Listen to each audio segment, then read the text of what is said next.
I've got quite the tale to share, and it all began when I discovered my wife was having an affair with another man. The moment I realized she was involved with someone else, I immediately set the wheels in motion for a divorce and started seeing someone new not long after. Unfortunately, what followed was a downward spiral of stalking and, ultimately, her violent attempt to hit us with her car. Hey Reddit, I've been lurking in the shadows here for years, always reading other people's dramatic sagas, but this time it's my turn to tell a personal story that feels almost too wild to be real. I've been wanting to post about this for what seems like ages, but life has been such a chaotic mess that I could hardly find a moment to breathe, let alone sit down and write it all out. Now that the dust has settled, at least enough for me to take a step back, I think sharing it might help someone else avoid the same whirlwind of misery. Let me give you a bit of an introduction. I'm a 36-year-old man who was married to Carolyn, a 35-year-old woman, for 6 years. I genuinely thought it would last forever, or at least until we were old and grey, but it turned out to be a tumultuous time in my life that I'll never recover. In the early stages, nothing about our marriage seemed unbearable, at least that's the lie I kept feeding myself. We met over Instagram, and I seriously believed I had hit the ultimate jackpot. She was drop-dead gorgeous, had a sharp sense of humor, and came across as flawless. Because my childhood was the farthest thing from peaceful, my mom was horrifically abusive to my dad, screaming at him at ungodly hours, throwing dishes around, and leaving my dad to tolerate it all. I was hyper-vigilant when I started dating Carolyn. I spent 2 entire years dissecting every detail of who she was, how she interacted with servers at restaurants, how she acted under pressure, how she dealt with money, literally every single thing you can imagine checking before taking the huge leap into marriage. By all accounts, she passed with top marks. She was patient, compassionate, and generous, the polar opposite of the person my mother had been. It felt like I'd done my due diligence. I thought I'd thoroughly screened her and found a genuinely wonderful partner. I even recall telling my best friend that I'd ended the vicious cycle of abuse that ran in my family. Looking back, it's almost painful how wrong I was, but I'll get to that. The ceremony was beautiful. We threw a lovely wedding, bought ourselves a cozy house out in the suburbs, and embarked on what I assumed would be our fairy tale ending. Little did I know I was stepping right into a completely different nightmare from the one I had grown up with.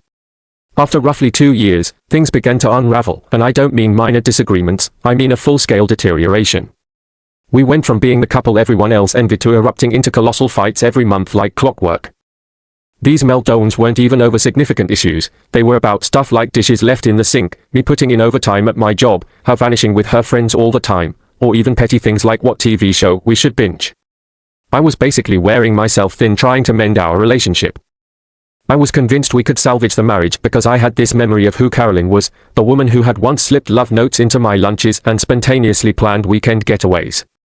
It was baffling to think that we'd transitioned from those sweet gestures to her screaming at me over a mundane choice of coffee brand. I'm the sort of guy who believes in repairing things, not tossing them aside, so I pleaded with her to try couples therapy. I found a reputable therapist specializing in marriage issues, scheduled everything myself, and covered all the costs out of my own pocket since Carolyn argued it was my idea, so obviously my responsibility. We barely made it through one session. To my surprise, it was a catastrophic failure. The therapist gently noted some communication pitfalls and suggested that the way Carolyn handled conflict could be detrimental. Carolyn immediately flipped out, burst into tears, accused the therapist of singling her out, and flat out refused to return. She labeled the therapist a clueless hack and insisted I was framing her as insane. Somewhere in the midst of all that chaos, I learned her father had passed away right before our worst battles started escalating. I attempted to be sympathetic, fully aware that grief can twist people into unrecognizable versions of themselves. However, she shut down whenever I tried to talk about it and rejected counseling or any other form of help. She just got angrier and withdrew further. She might not have smashed anything or lashed out physically, but her screaming matches were next level. More than once, the neighbors called the cops because they thought someone was being attacked in our house, when in reality, it was just Carolyn raging about me forgetting to do her dry cleaning. As time dragged on, our life slipped into a strange rhythm where we felt like roommates who occasionally hooked up. We'd wake up, go to work, eat dinner with the TV blaring, and crawl into bed, rarely saying more than a few sentences to each other. The shouting matches occurred less often simply because our communication had plummeted to near zero. Still, in spite of everything, I was so painfully in love with her that I kept clinging to the good times, certain that if we just tried hard enough, we could return to that spark. I took our wedding vows seriously, especially the part about sticking through the rough patches. Ironically, I completely overlooked the "forsaking all others" clause. If you're wondering, I had no clue what was brewing just around the corner, one of the key deal breakers I'd always said would mean the end was about to blindside me. Let me set the stage for how everything came crashing down. I worked an average corporate job, absolutely nothing glamorous, basically a mid-level desk gig that required me to travel occasionally, though never in first class. My employer had sent me to an out-of-state conference that was supposed to last 4 days, jam-packed with schmoozing clients and being polite during hours of soul-draining PowerPoint slides. But fate had other plans for me. 3 days into the conference, my office back home experienced a serious meltdown involving servers crashing and a bunch of lost client data. My boss demanded that everyone assigned to the conference head home immediately, and me being the overzealous or possibly idiotic employee, I scrambled to catch the earliest flight back. I got it in my head to make some grand romantic gesture, like you see in corny movies where the husband makes a surprise appearance and everything magically falls back into place. On the Uber ride from the airport, I played out this entire scenario in my head, envisioning how thrilled she'd be. I even made an impromptu stop at a high-end florist to snag her favorite purple orchids, the ones she always said made her think of our first date. I grabbed some nice wine and those gourmet chocolates she adored, determined to create an enchanting moment and reignite what had been flickering. It was around 2 p.m. when I arrived, feeling like I deserved a trophy for being the best spouse ever. The place looked about how you'd expect, with Carolyn's car in the driveway since she typically worked remotely on Thursdays. As soon as I walked inside, I noticed a few peculiar details. Her go-to playlist was blasting from upstairs, something she typically only did when she was in an upbeat mood. There were 2 wine glasses left in the sink, but I brushed it off, assuming maybe a friend had come over for lunch. Yep, I was that naive. With orchids and a bottle of wine in hand, I headed upstairs to our bedroom, excitement coursing through me. The music grew louder, and I heard some other noises too, though my brain was slow to piece together what they were. It was like one of those moments in a horror flick where everyone screams at the oblivious character not to open the door. But I was that clueless character, twisting the doorknob and stepping inside my own bedroom only to feel my entire reality crumble in a single, excruciating moment. Every happy flashback, every shred of trust, every soft, I love you, we'd ever exchanged disintegrated in an instant. Because there was Carolyn, my wife, naked and entangled with some unknown man in our bed, the bed where we had once huddled together, talking about kids, the bed where I held her when her father passed away, the bed that was supposed to be for us and us alone. They showed zero restraint, making it painfully obvious that my existence meant absolutely nothing to them. I stood there, the orchids tumbling from my grasp, while those 2 scrambled like roaches when the lights snap on. The guy, I can still see his face, tried to brush past me without even meeting my eyes, dropping his pants and phone in his rush. Something in my gut snapped. Maybe it was the sight of him with my wife, or the look of panic he shot me as if I were a doormat he could walk all over. I lunged before I could stop myself, my hand locking around his throat, not to strangle him to death, but enough to let him know he was dealing with a furious husband, not a passive bystander. I ended up smacking him a couple of times with an open palm, not even a proper punch, just these 2 dramatic slaps that felt oddly soap operatic. And, strangely, his face morphed from fear to fury, as if he genuinely intended to fight me in my own home after I caught him sleeping with my wife. The entitlement was surreal. I briefly wondered if Carolyn had lied to him, maybe she claimed she wasn't married or that we'd already split up, who knows what garbage story she might have spun. I let him go before we could escalate into an all-out brawl. He wasn't the one who swore loyalty to me. He didn't promise me devotion. He was simply an interloper with no sense of boundaries or respect. The real traitor was still in the bed, fumbling to cover her body, probably brainstorming how to weasel out of this. When I turned back to face Carolyn, my entire body shook. She was adjusting her bra, staring at herself in the mirror, yes, the same mirror I'd hung up for her last Christmas, trying to smooth down her hair like all she'd done was host a casual gathering. And there they were, the orchids I'd spent so much on, scattered on the floor, some crushed under her lover's frantic footsteps. I stood in silence as she fixed her reflection, like this was just a minor hiccup in her afternoon schedule. And then, without an ounce of remorse, she had the audacity to say, "Why are you back?" Not an apology, not a feeble attempt at an explanation, just hostility over the fact that I dared to come home early and screw up her extracurricular activity. I never thought I'd feel such intense temptation to strike another human being. My hand literally trembled, remembering how it felt to smack her partner. But I stayed rooted there, numb, while she groused about how I was supposed to give her a heads up if I was returning earlier than planned. The absolute nerve of this woman, being mad at me for returning to my own house. A house I practically financed, by the way. And the wedding photo on our bedside table was still in my peripheral vision the whole time, That once cherished picture mocking me, reminding me how I was the fool who had put my heart on the line for 6 years of marriage, never dreaming it would come to this. Then came the barrage of yelling from Carolyn, and it was like the final piece of a twisted puzzle snapping into place. She shrieked at me that if I had just notified her about my flight, none of this would have happened. She ranted that I was stifling her, that I'd refused when she asked for an open relationship a few months back, and that she had urges she blamed me for not fulfilling. She even had the gall to say she'd tried to handle it in a way that wouldn't hurt me, like cheating behind my back was some gift of kindness. Everything I valued, every romantic gesture, every sweet memory, just disintegrated under her admission that she felt I didn't meet her needs, so she simply decided to do as she pleased. My fury reached a boiling point, and I crossed the room in seconds, gripping the collar of the t-shirt I'd once lovingly bought for her birthday. My fist was raised, pulses of anger flooding my veins. I desperately wanted her to feel even a fraction of the torment that was shredding my heart. Then I caught a glimpse of her face. Genuine fear flickered there, a fear that reminded me of how my father used to look whenever my mother lunged at him. And I just couldn't do it.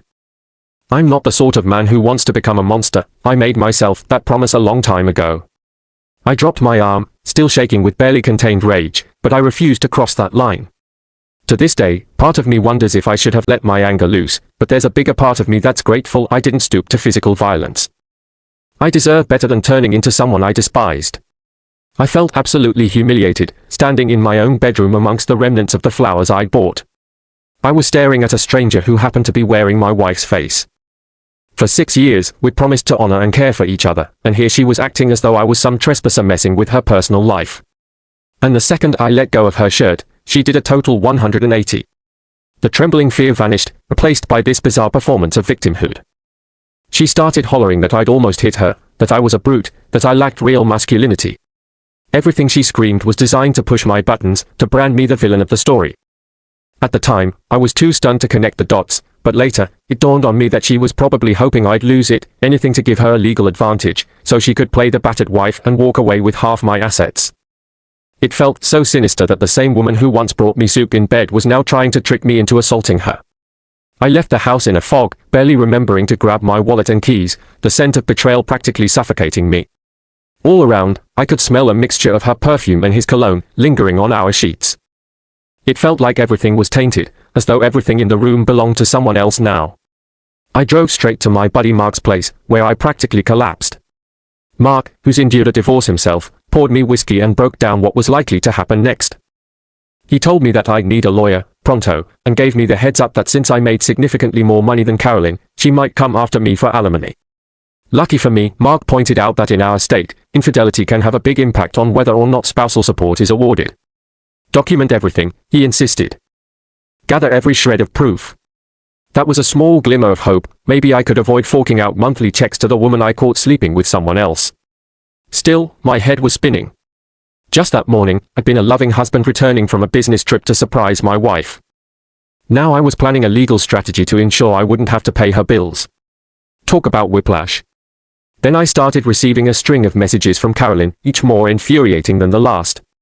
She really went off the deep end. This same woman who once texted me heart emojis day after day was now dropping vile insults, going into excruciating detail about how her new boyfriend was better in bed, how she'd never truly been satisfied with me, how she had faked her pleasure for years. She included explicit descriptions, like she was writing a repulsive Yelp review, about every shortcoming she believed I had, even going so far as to measure me against him. It was jarringly cruel, and the worst part was she acted outraged that I had walked in on them. She believed I'd spoiled some euphoric happiness she'd finally found. It was mind-boggling. Mark, being the voice of reason, kept urging me to screenshot everything, and it's a good thing he did, because soon enough, I noticed the little message deleted icons popping up as Carolyn realized she was incriminating herself. In the blink of an eye, she went from providing me with the perfect evidence to erasing every incriminating word. Luckily, she couldn't erase my screenshots. Then she abruptly changed tactics, dropping the explicit talk and pivoting to name-calling, carefully omitting any reference to the fact she was caught cheating. It was beyond transparent, like watching a criminal wipe fingerprints at a crime scene after forgetting how many they'd left behind. Over the next 2 weeks, I spent an exhausting amount of time consulting different lawyers, some of whom charged astronomical retainers. Eventually, I found Lucas, a lawyer who seemed genuinely invested in my case, and I felt a spark of confidence when he looked through the screenshots, the texts, and the pictures I'd taken of the bed in disarray. He explained that while courts often favor the spouse who earns less, Carolyn's infidelity could change the game in terms of support payments. But he also warned me it wouldn't be a cakewalk, as judges where we lived are often inclined to side with the low-earning partner. Nonetheless, having someone firmly in my corner gave me the smallest sense of relief. Serving Carolyn with divorce papers was the next challenge. She dodged the process server for nearly a month, ducking out of the house at odd times, instructing her mom to lie about her whereabouts, you name it. Eventually, she was cornered after a yoga class, but even then, she wasted all 30 days she legally had to respond. And once she replied, she went full petty. She forgot to bring bank statements, conveniently misplaced vital documents, showed up late to every meeting, and had her lawyer file ludicrous settlement proposals, including requests for my house, my 401k, and monthly alimony. It was an absolute train wreck. While Carolyn was putting on her show, I tried throwing myself back into the dating pool to distract from the legal circus. I downloaded Tinder, Bumble, the whole array of modern apps. I ended up having some random hookups that left me feeling hollow, like I was grasping at straws to prove I could move on. Every time, the next morning was worse, and I was reminded precisely why I'd been so committed to monogamy. There was no soul in these quick encounters. It felt shallow and mechanical, like I was burying my heartbreak in meaningless flings. I craved a genuine emotional connection, someone to talk to about shared dreams and inside jokes. The emptiness gnawed at me. One Saturday, tired of depressing swipes through Tinder and the constant barrage of legal texts from Lucas, I decided to revisit an old passion, reading. I'd been an avid bookworm in college, someone who would lose sleep devouring novels, but that hobby fell by the wayside when my marriage turned into a full-time drama. So I visited a quaint little bookstore downtown. You know the type, rustic wooden floors, a faint scent of old pages, a cat lazing around in the corner. I was standing in the sci-fi section, scanning covers that looked totally unfamiliar, half of them referencing series I'd never even heard of. My confusion must have been evident because the woman standing beside me gave a friendly, amused giggle. She was holding a substantial hardcover, and her eyes had this warm gleam. She politely asked if I needed recommendations, noticing I was clearly lost among all the new sci-fi releases. Next thing I knew, we were chatting in a cozy corner of the store, and she was introducing me to modern sci-fi authors like it was the greatest thing in the world. She was brimming with energy, passionately explaining why certain sagas were her all-time favorites. Her excitement was infectious, and she had this adorable habit of tucking her hair behind her ears whenever she got really worked up about a new series. Something clicked. It felt natural and easy. We talked for 2 hours straight, covering everything from old-school Asimo to intricate futuristic epics with 15 volumes. During the conversation, I forgot about every legal worry and heartbreak. I was simply a guy immersed in fascinating banter about books with a wonderfully engaging woman who made me feel like my opinions actually mattered. By the time we parted ways, I gathered not only her recommendations, like the three-body problem, which was at the top of her list, but also her phone number. My heart was pounding when I typed those digits into my phone, like I was some awkward teenager again. For the first time in far too long, I walked out with a sense of genuine excitement. That woman was Emma, and I'll never forget how effortless talking to her felt. On our first actual date, I immediately came clean about my divorce situation, worrying she'd run for the hills. Instead, she sipped her wine, listened attentively, and said she appreciated my honesty. Then she joked that at least she knew she wasn't dating some secret married dude who was lying about his status. Emma was everything Carolyn wasn't, calm where Carolyn was volatile, giving where Carolyn was demanding, genuinely intrigued by my day-to-day life. And surprisingly patient with all the crap my ongoing divorce dragged into our new relationship. For once, I felt truly seen, like I mattered to someone in a healthy way. 5 months later, I was head over heels. Emma and I made a cozy team, even though the divorce kept lumbering along like a wounded dinosaur. Carolyn, of course, milked the process for all it was worth, apparently enjoying the drawn-out torture. But Emma never pressured me about timelines or complained that I was technically a married man on paper. She simply held my hand through the chaos, sent me sweet texts, and reminded me that this nightmare wouldn't last forever. Just when I started to think about building a real, stable future with Emma, the unthinkable happened. We'd just enjoyed a date at the mall, had lunch, poked around some shops, and wandered back to her car with the sun dipping low, painting the sky with warm hues. We were laughing about which movie to watch later, and I can still hear the echo of her laughter in my head. Then everything turned into a living horror show. I heard the roar of an engine before I saw the car. It came racing toward us, driven by someone clearly intent on mowing Emma down. I barely had a second to react. I yanked on Emma's arm as hard as I could, but we weren't fast enough to dodge. The car clipped her leg, and the sound of bone cracking, coupled with her shriek, still twists my stomach in knots. We both crashed onto the ground, with Emma in excruciating pain and me scrambling to get my phone out. I was about to dial 911 when I realized the car was backing up, tires shrieking, obviously aiming for another pass. My world turned into absolute chaos, alarms went off, bystanders screamed, and Emma was wailing as she clutched her shattered leg. I dragged her between two parked vehicles, terrified that the driver was about to finish the job. The car smashed into the cars we'd been hiding by, metal crunching and glass shattering everywhere. More alarms, more panic, total pandemonium. The driver's door flew open, and I swear, the world stopped on its axis when I recognized Carolyn stepping out. She looked so composed, wearing the same kind of tailored jacket she'd wear to the office, her hair perfectly in place, except her eyes were wild with hatred. I felt nausea coil in my stomach because this wasn't a random hit and run. It was deliberate, orchestrated. My ex-wife had followed us to the mall, waited for her moment, and tried to outright kill Emma. My mind could scarcely handle the realization that this was the same woman who had once sworn she would love me forever. Now, she was trying to murder the person who had finally brought me some peace and happiness. I clung to Emma, half expecting Carolyn to whip out a weapon and try to finish what she started. Emma was trembling in agony, tears streaming down her face, her leg at a horrific angle that no limb should ever make. Before Carolyn could reach us, a tall, muscular bystander blocked her path, restraining her while she fought to shove him aside. At that point, sirens screamed through the parking lot, and paramedics and police arrived in what felt like both seconds and hours at the same time.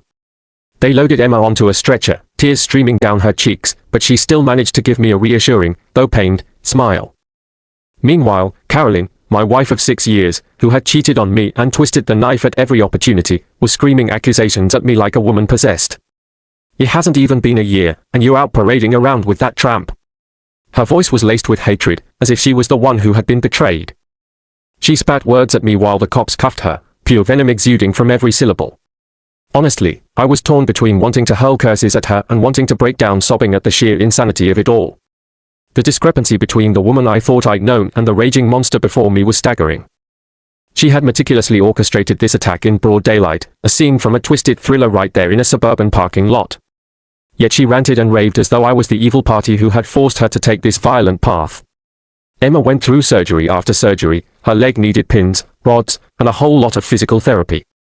All I could think was that this wonderful, caring person had nearly been killed for the simple crime of loving me. In between hospital visits, I was juggling calls from the district attorney's office, who wasted no time pursuing charges. It was a slam dunk from their perspective, supported by clear video footage from multiple security cameras. The clips showed Carolyn cruising around, stalking us, then accelerating as soon as she had the perfect shot. It was haunting to see the documentation of her horrifying action, each angle revealing just how much calculation went into it. Once they had Carolyn in custody, the focus shifted from our divorce to the attempted murder case. She didn't even get a chance to plead to lesser charges or claim temporary insanity because the evidence was overwhelming and her actions were so blatantly premeditated. The DA said they rarely saw such a crystal clear case of intent, from the repeated passes she made in the parking lot down to the moment she fixed her lipstick before stepping on the gas. It was chilling. Throughout all of this, Emma, despite being in a hospital bed with pins sticking out of her leg, reassured me that I wasn't to blame and that she still wanted to be with me. She even joked that Carolyn's attempt on our lives proved how completely unhinged she was and that she'd eventually be locked away, so in a weird way, it solved the psycho ex-wife problem. That dark humor of hers was oddly comforting during nights when I couldn't sleep, haunted by the memory of her cries and the screech of tires. The trial itself was a spectacle. Witness after witness testified about the moment they saw Carolyn's car accelerate with lethal intent. There was video footage from multiple angles, a statement from a retired cop who grabbed Carolyn after the crash, and the DA laid it all out with damning clarity. Emma bravely took the stand, her leg still in a massive cast, describing in detail the pain, the fear, and the realization that Carolyn was trying to hit her again after the first impact. I also had to testify, recounting how I discovered Carolyn cheating, the meltdown that followed, and how she'd been harassing me. Carolyn, in court, attempted to come across as distraught and tearful, but her crocodile tears didn't fool the jury. They came back with a guilty verdict for attempted murder, aggravated assault, and reckless endangerment. The sentencing was where my blood boiled, only 12 years. That was it. 12. The law might call it appropriate for a first-time offender, but to me, it felt like a slap on the wrist for someone who planned and tried to carry out a literal murder. She could potentially get out earlier on good behavior. But at least it meant a solid chunk of time where she couldn't get near me or Emma. And trust me, once she's released, we'll be ready for whatever nonsense she might try to pull. The silver lining was that the divorce case became a foregone conclusion. The judge saw right through Carolyn's manipulations. When she and her lawyer tried to argue for alimony or a part of my assets, the judge practically laughed them out of the room. No way was he about to grant any financial benefit to someone convicted of trying to kill the other party's new partner. She walked away with nothing but the clothes she had owned, and of course, her prison jumpsuit. Poetic justice, some might say. For my own sanity, I sold the old house. Too many ghosts. Emma and I found a fantastic new apartment with a killer view of the city, a fresh start where we could finally focus on us. Emma's leg healed well, she worked tirelessly in physical therapy, and you'd never guess she once had such a brutal fracture. She still jokes that if getting her leg broken was the cost of removing Carolyn from my life, it was well worth it. Sometimes I lie awake wondering if I missed glaring hints. Maybe I should have insisted on more therapy or recognized the red flags sooner. But the truth is, you can't always predict someone's transformation from spouse to would-be murderer. Sometimes, dangerous impulses hide behind a warm smile and a seemingly perfect exterior.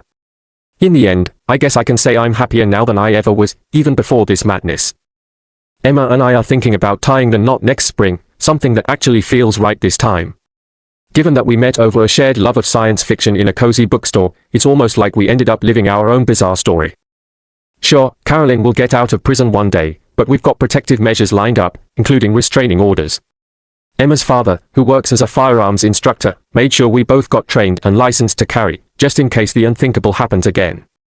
If there's a moral to my twisted journey, it's that you should always keep meticulous records, never ignore your gut when it screams something is off, and maybe be cautious about strolling through large parking lots if there's even a suspicion of a dangerous ex in the vicinity.